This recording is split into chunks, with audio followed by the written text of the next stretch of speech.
Welcome to Kenton Teaches. Enjoy the video.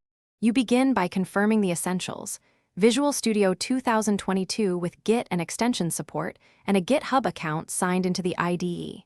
Open Tools, choose Options, then Accounts to sign in. This links your licenses and tokens. Once signed in, open Extensions, manage extensions, and search for GitHub Copilot Chat. Install it now. This step adds the chat pane and background services.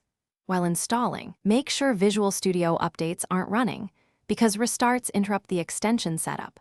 Once the extension is installed, restart Visual Studio so all components load correctly. After restart, go to View, Other Windows, and open GitHub Copilot Chat. The pane appears usually docked to the right. When prompted, authorize the extension to access your GitHub account.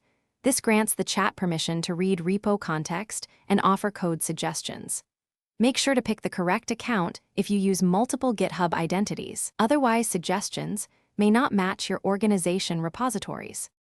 You now interact by opening a code file and typing a natural language prompt in the chat box, or by selecting code and clicking Ask Copilot Chat. This gives contextual suggestions.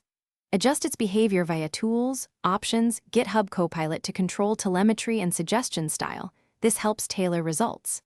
If the chat fails to respond, first confirm you are signed into GitHub, then check proxy or firewall settings and update the extension.